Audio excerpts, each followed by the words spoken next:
Hi, friends, and welcome into another episode of Houston Sports Weekly. My name is Chancellor Johnson. Excited to chat with you about the Houston Texans. It has been a busy week for the Bulls on parade, the guys on Kirby.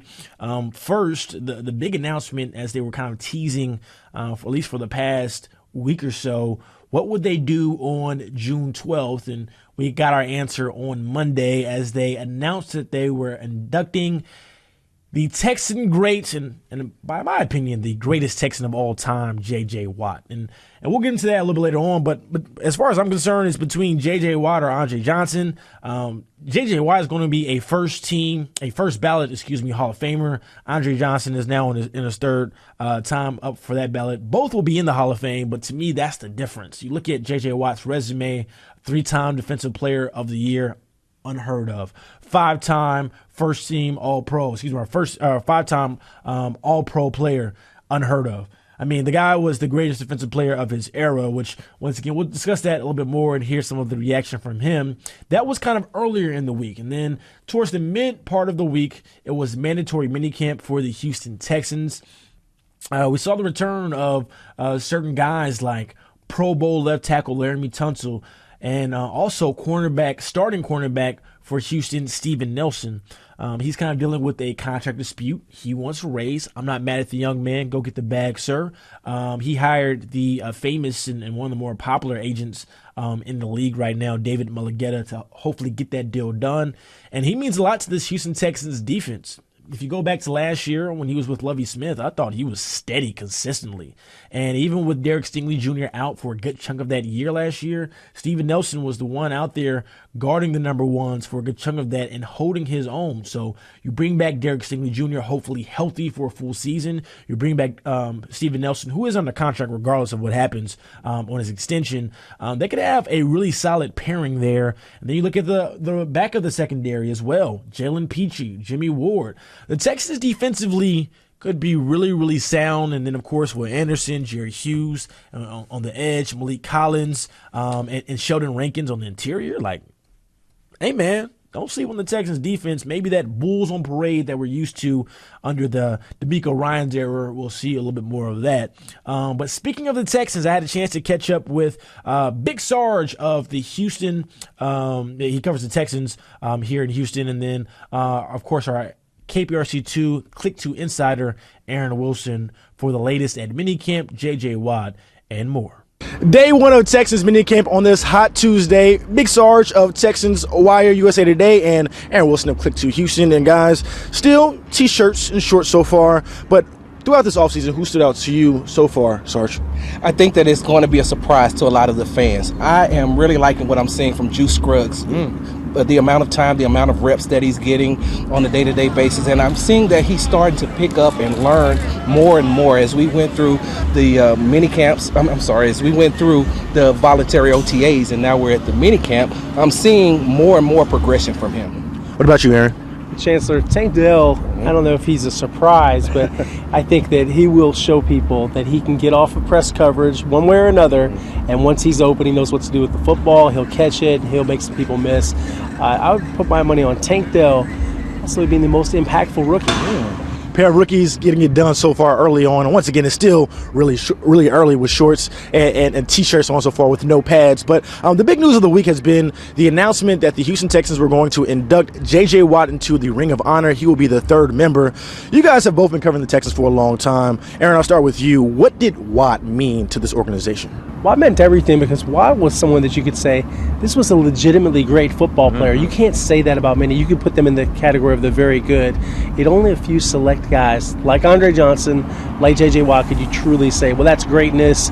You know, that's a Ray Lewis type of guy. That's someone special that can impact the game, whether he was healthy or not. And, you know, we saw that when he came through the torn pec against the Bills, has a sack on Josh Allen, a playoff game. We saw him at his peak when he's a 20-sack-a-year guy, and we're talking that's like Lawrence Taylor pass rusher category.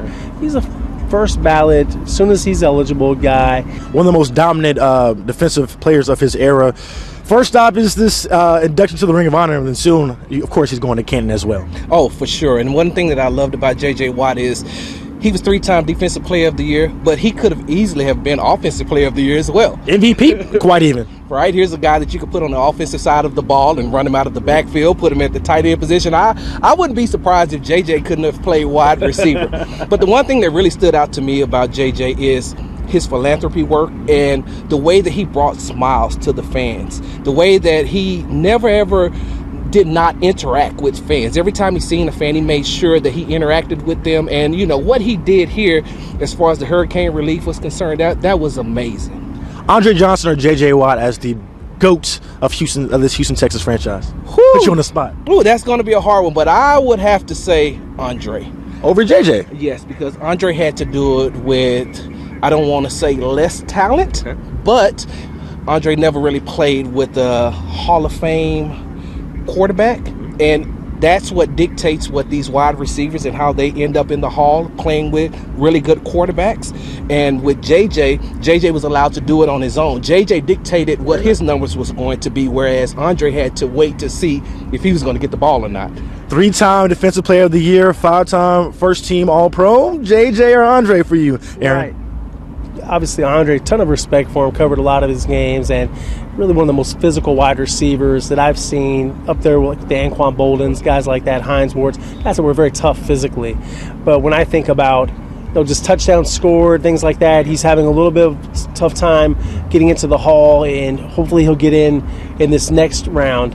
But to me, JJ, because he's so clear-cut, you know that he's one of the best. There's not a lot of debate that you have to have. And that's why I would give a slight nod to JJ, who I feel like, we talk about what's around you. Not a lot of other great defensive linemen that J.J. Watt lined up next to. So a lot of times he was triple-teamed, and he dealt with a lot of attention, just like Andre dealt with double teams. And you had to overcome that obstacle. But to me, J.J. Watt, I would put him above him.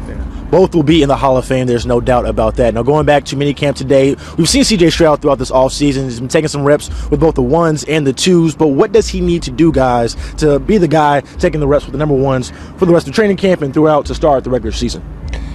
He's going to have to stay in that playbook. Stay in that playbook, especially with this new offensive coordinator that the Houston Texans have and this new install that they're trying to put in. And so he's not only making the adjustment coming out of college into the NFL, but he's also learning a brand new playbook along with the other Houston Texans. And so for him, it's all about just staying in that playbook and getting the reps. What about you, Aaron? Right. What he's got to do, and they've already kind of advocated how this will run, is that CJ will have to earn the job. And to earn the job, you have to check several boxes. The Nick Caserio way. Honestly, it's kind of the way you want it to be. Absolutely. Because you want to make sure that you don't have a debate within your locker room. You don't have some unity there. So what that means is, one, knowledge of the playbook, as Sarge said. Okay, checking those boxes. Intellectual curiosity. He's asking questions. If he doesn't know something, he's asking, or he's trying to learn from the defensive guys like a Jalen Petrie, like the defense coordinator Matt Burke. That's great. That's good to hear. That's encouraging signs. C.J. Stroud showed some of that resiliency today. Actually, he missed on a bootleg rollout, but then bounced back those next two plays, hitting Robert Woods on an out route, and then found Nico Collins for a touchdown. So some good things brewing here at NRG Stadium. For Big Sarge and Aaron Wilson, I'm Chancellor Johnson. All right, welcome back to Houston Sports Weekly. Excited to chat with you guys some more. You just heard from Big Sarge Brian Bearfield, one of the local Texans and Astros reporter here in town, and of course our insider Aaron Wilson on the Texans as they've were at day one at least of their mandatory minicamp. We touched on J.J. Watt, who by my account is the greatest Texan of all time. 5-time Defensive Player of the Year. 3-time Defensive Player of the Year. 5-time All-Pro guy. And that's what he did on the field. He had over 100 sacks in the Texans uniform, over 100 tackles for loss here in the Texans uniform. That's just on the field. But off the field, you can't forget his philanthropy work as well, what he did during the Hurricane Harvey era. Not the era, but the Hurricane Harvey storm, giving back to the local community. If I'm not mistaken, I believe it was $41 million raised to give back to the good folk here in Houston. We got a chance to catch up with J.J. Watt after the announcement was made that he will be inducted into the Texans Ring of Honor on October 1st. Here is what he had to say about that honor. I mean, I'm mainly excited to get back in front of the Houston fans. I mean, I absolutely love Houston. I love the people. I love what we've built. I love the camaraderie, the chemistry, the family. that it's really become. I mean, I've said it so many times, but it is the honest truth. Every single time I step foot in the city of Houston, it feels like I'm surrounded by my family, and it's special for me. So to have my actual family there on that day playing against TJ and the Steelers will be great. I'm looking forward to it, and I can't wait to get back in front of that crowd. J.J. Watt also sounded off on the potential of his former teammate, DeAndre Hopkins, his former teammate not just here in Houston, but also in Arizona, DeAndre Hopkins, on the potential of him returning back to Houston at NRG Stadium, suiting up in a Texans uniform once again. There's been rumors out there, and of course the Houston Texans could use his services. A guy with his type of talent would fit in great here as you try to help your quarterback, C.J. Stroud, continue to grow and develop. But J.J. Watt says, not too fast. I think Houston's in an incredibly exciting position right now. And I think that if you look at everything that's transpired this offseason in particular, it really signifies the vision and the plans for where this organization wants to go and where it can go. I mean, you hired DeMeco Ryans, who, and obviously in my opinion, is an absolute home run hire in terms of his knowledge, his wisdom, his energy, his experience, and then also being a legend, being a Houston legend, who he is and what he brings from a leadership standpoint. And then you go out in the draft and you really show people that you're serious and you're trying to make incredible moves right now to make this thing go for the next however many years with CJ and Will. I feel like things are really in a good place right now, and I think there's an exciting future. I think there's absolutely going to be some, adversity along the way. It's not going to be a smooth, easy transition, but I think you give DeMeco the proper time, you give him the proper leeway to be able to do what he needs to do and build this thing the right way over time. And I think in a few years we're gonna look back at this offseason and say that was a really, really good one for the Texans. That is the great J.J. Watt sounding off on the potential return of DeAndre Hopkins. He doesn't think it's going to happen, and quite frankly, I do not either. DeAndre Hopkins has talked about he wants to win, and the Houston Texans will win games this year, but they will not win a Super Bowl. And that's okay. They're a rebuilding team, whether they want to admit it or not. They gave up some capital to trade up and get Will Anderson and bring in a guy like C.J. Stroud. They brought in some really nice free agents over the offseason as well. They're trending in the right direction, just not in the direction of a Super Bowl, at least quite yet. As he said, give DeMeco Ryans some time, let him cook, and he believes that they can get there. And I believe that as well. But that wraps up the Houston Texans week in really that first phase of the offseason, as they will now take some time off. A lot of the players kind of go on vacation, get their bodies right, relax a little bit before training camp starts in late July. And then you have preseason, and then it's fall. It's go time, and then the season and the games begin. And, of course, we will have you covered here on the Houston Sports Weekly and on our other Channel 2 and Click 2 Houston on our other platforms as well. So keep it locked. We'll be right back after the break. Welcome back to Houston Sports Weekly. I'm Ari Alexander, and in this segment we will be talking all about the Astros, who are still chasing the Texas Rangers in the AL West, which is a little bit surprising. A couple of issues going on with the Astros. The bullpen, the pitching staff, for the most part, have been good. The hitting is inconsistent. There's just not a whole lot of power in the lineup. So one of the things we'll be talking about, of course, injuries. And Dana Brown spoke this week and talked about what kind of hitters the Astros may be chasing when it comes to the trade deadline. And so we'll talk a bit about that and why, yes, I'm talking about it now, but basically why it's too early to really get into that trade deadline talk. And essentially, when I talk to people around the industry throughout baseball, one of the first things that comes up now, and we're in July, or in June rather, is that we're almost a month away before the trade deadline really heats up. And that's kind of the biggest thing that the Astros are up against. So first, the injury updates. Yordan Alvarez is out for 4 to 6 weeks with that oblique strain. Something like that. 4+ weeks, 4 to 6 seems like a reasonable timeline. Dana Brown said 4+. It was reported 4 to 6 by USA Today. 4 to 6 seems reasonable for an oblique injury. He had an MRI. It showed enough of a strain that the Astros were basically saying 2 weeks, don't do anything. We'll reevaluate you, and then start slowly building up to where it's going to be around the time that the trade deadline gets going or is ending, that Yordan Alvarez is back in the lineup. And that's one of the problems the Astros have had. The other injury update, Lance McCullers is done for the year. He had surgery, right forearm, fixed the flexor tendon. They took out, as Dana Brown mentioned, a lima bean-sized bone spur out of his elbow. So there were enough issues, something that he suffered in 2021 in that ALDS against the White Sox. And then he's been kind of pitching through that and grinding and pitched in the playoffs last year and had 2 out of his 3 playoff starts were really good, despite whatever, tenderness he had in his arm, and went through it. And something that I've seen that I don't like from Astros fans has been, and I understand like defeatist baseball fans, right? Like I'm a Mets fan. I get it. And I get when someone gets hurt to want to be like, it's over. Like, oh my God, this is, we'll never see joy again, right? So like I do that on a near daily basis. But I've seen a lot of people coming at Lance McCullers as if he's like stealing money from the Astros for that 5-year, $85 million extension. Which, why did we pay Lance McCullers and he's always hurt?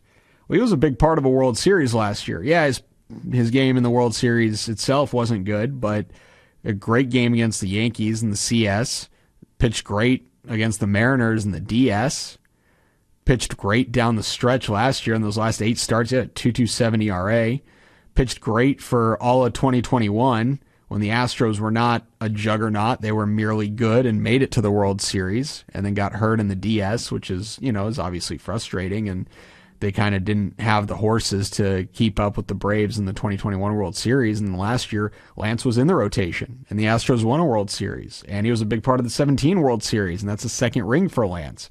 The Astros had never won a World Series, and Lance McCullers Jr. is a big, big part of both of the best moments in Astros fandom history. And so, like Eminem said, Ward, I think you're being a little hard on the Beaver.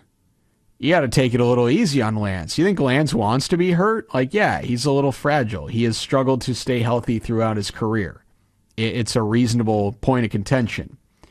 But the extension that he signed is like a standard mid-rotation extension, is like a standard mid-rotation contract, is standard mid-rotation money. $17 million a year is not that much for starting pitching these days, right? You want to be frustrated? Be the Mets. Max Scherzer is getting $43 million a year, and he's struggling. He has a 4.60 ERA this year, and he choked last year in the playoffs and choked in his start against the Braves.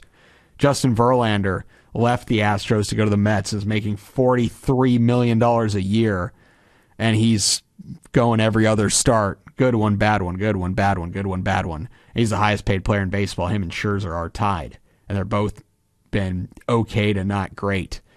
$17 million Lance McCullers contract is nothing in comparison to Steven Strasburg. Massive extension, might never pitch again. Led the Nationals to the World Series in 19, signed an extension, and has barely been on the mound since. But I get it. You're the Nationals. You need to keep him. The guy came up. He was a former number 1 overall pick. That's one that is frustrating. Lance is a mid-level contract. You know how many pitchers make more than Lance McCullers? Like 20 of them, right? Like it's just not. And then the guys that don't, like Sandy Alcantara is a good example. And he was a comparison that teams, the Astros, used for Christian Javier's contract, and people around the industry used for that contract. He's making like $11 million a year, but those are pre-arb extensions, and like it's just different. There's some guys that are not getting that arbitration money or getting paid out where they'd be making minimum salary and getting that $11 million a year. And so there are guys that are better pitchers that are making less money, or like Shohei Ohtani is making $30 million this year, which is a lot. It's the biggest arbitration salary in history, but he is Shohei Ohtani, right? Like he deserves probably quite a bit more. He's a $30 million a year pitcher, and then he's also one of the best hitters in baseball. So to be upset about Lance To be upset that he's hurt, I understand. To be frustrated that he's not going to be out there at all this year, I get it. But to like blame Lance that the team didn't upgrade enough because they're busy paying off his contract is insane. So lay off of Lance. The guy, again, I think like criticism that he struggles staying healthy is fair, but to like extrapolate that to other Astros issues, I don't think is fair to Lance, and is fair to just kind of what financially baseball is like these days. But anyway, so that was a little side rant on Lance McCullers. So he's out for the year. Jordan's out 4 to 6 weeks. So now, as we're talking about those positions, what do you need to replace in the trade deadline? Well, a power bat. A left-handed power bat, as Dana Brown has mentioned multiple times now, not necessarily to replace Jordan, but maybe short-term replace Jordan and complement Jordan. I personally think the Astros need another right-handed power bat, which is a couple names I can bring up. And then you need more starting pitching, because next year, Luis Garcia at some point is back, but he's definitely missing the first half of the season. At some point, Lance McCullers is back, but he's probably missing the first half of the season. So you're going into next year with your starters as Framber Valdez, Christian Javier, Hunter Brown, and Jose Urquidy, who is currently hurt and, by the way, will be back at some point in July. That's pretty good for. But you need a 5-man starting rotation, or you need maybe a 6-man starting rotation to take pressure and innings off a guy like a Hunter Brown, especially this year when he's making his first real big jump from the minors to eating major league innings. And so you need to be at least 7 deep, okay? So 5, 6, 7 right now in that rotation is Brandon Bielak, JP France, and Ronel Blanco. And they've been good. They've been good this year, but they're pitching above their means. The projections and even the underlying metrics on JP France, Brandon Bielak, I'm going to leave Blanco in a kind of a separate area for now, are worse than they have been, right? Like the result has been better. And then this is where like you see a lot of baseball people be like, what do these numbers matter, nerd? Well, they matter because if the underlying metrics are showing that a guy is performing better than he's supposed to be performing, that is how we get regression. And so like JP France is just not a 3.30 ERA pitcher at the major league level. Last time out, Bielak struggled, but before that he was pitching really well because he's not a 3.30 ERA pitcher at the major league level. And so that if that's your 5 and 6, you need more. If you're a championship team, you need more. I'm not saying those guys aren't major league players. They have proven themselves to be back of the rotation options for a decent major league team, and with the Astros, a championship caliber team.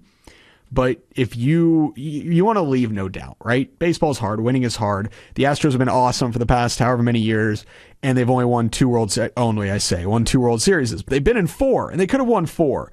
And they could have won 5 but they won 2 because it's hard. It is hard to continuously win. And that's why you haven't seen a team repeat since the Yankees in 98, 99, 2000. And even then, they were incredible in 96.